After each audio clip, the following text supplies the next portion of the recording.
Hello बच्चों, तो कैसे हो आप लोग। बहुत टाइम के बाद में आज वर्कशीट हमारी आई है, काफ़ी वेट करना हमें पड़ा। तो आज डिस्कस करते हैं क्लास 9 गणित की वर्कशीट नंबर 28 जो आपकी 7 सितंबर की वर्कशीट है। ठीक है, सो चलते हैं आज के टॉपिक पर। ये आज का जो टॉपिक है दैट इज सर्वांग समता। सर्वांग समता में हम क्या करेंगे, बहुत ही इंटरेस्टिंग सा, बहुत ही इजी सा टॉपिक है। तो इससे पहले आप देखिए कि हमें पहले क्या ज्ञान था वो हम थोड़ा सा रिकैप्चुलेट कर लेते हैं, थोड़ा सा ध्यान रख लेते हैं। फिर देखो, त्रिभुज के 3 भुजाओं, कोणों और शीर्षों की पहचान। हमें पता है त्रिभुज की 3 भुजाएं कौन सी हैं, उसके कोण कैसे कैसे थे, कितनी तरह के त्रिभुज होते हैं, और शीर्ष की पहचान। शीर्ष यानी कि जैसे ABC हम लिखते हैं ना ऊपर, तो इनको शीर्ष कहते हैं, जैसे हमने पढ़ लिया ABC। ठीक है, तो अब होता क्या है, देखो सर्वांग समता का अर्थ क्या होता है, ऐसी आकृतियां जिनमें सभी अंग बराबर हों। ऐसी आकृतियां जिनमें सभी अंग बराबर हों, जैसे कोई आप 100 का नोट लेते हो और दूसरा आपकी मम्मी के पास भी 100 का नोट है, दोनों सेम सेम होंगे ना।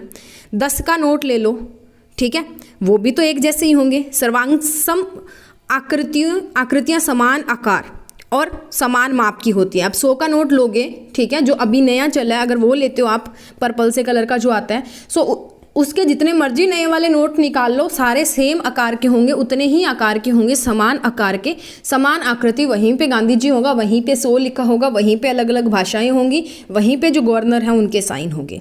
जैसे देखो, आप अपने दोनों हाथों को एक दूसरे के ऊपर रखिए, नमस्ते गिरे जैसे हम रखते हैं, आप देखेंगे कि दोनों हाथ एक दूसरे से पूरी तरह ढक लेंगे, क्योंकि दोनों का आकार और माप बराबर है, इसलिए दोनों हाथ भी सर्वांग सम हैं।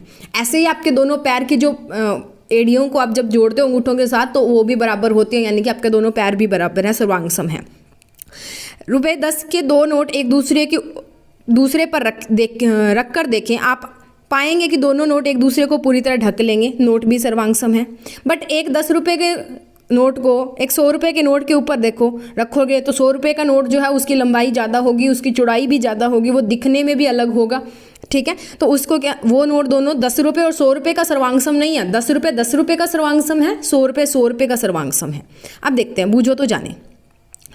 बच्चों, आप अपने आसपास सर्वांग सम वस्तुओं की या आकृतियों की 4 उदाहरण ढूंढो। हमने 4 उदाहरण देखनी है, वो हम देखेंगे। पहले ये देख लेते हैं। आइए बच्चों, त्रिभुज की सर्वांग समता को समझें। सबसे पहले हमने जो सर्वांग समता है उनको समझना है। पहले देखो, 2 त्रिभुज सर्वांग सम कहलाते हैं यदि उनके सभी भागों का माप बराबर हो। सभी भागों का माप का मतलब क्या होता है, ये वाला भुजा इस वाली भुजा के बराबर है, ये वाली भुजा इस वाली भुजा के बराबर हो, ये वाली भुजा इसके बराबर हो।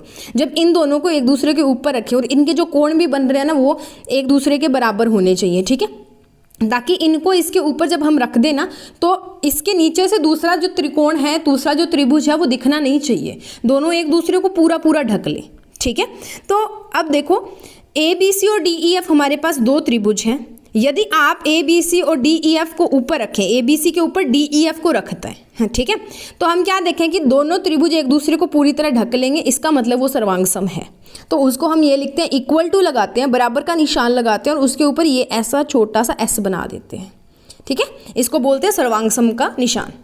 यहाँ भुजा AB DE को ढकेगी।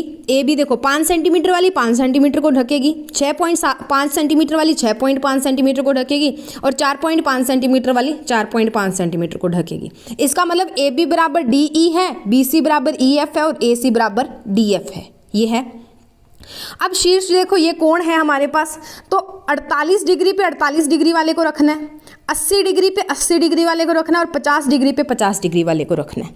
तो एंगल A जो है, कोण A बराबर D है, कोण B बराबर E है, और कोण C बराबर भी क्या है, E है।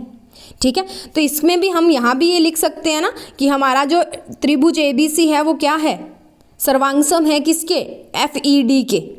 ठीक है, FED के, ABC FED के।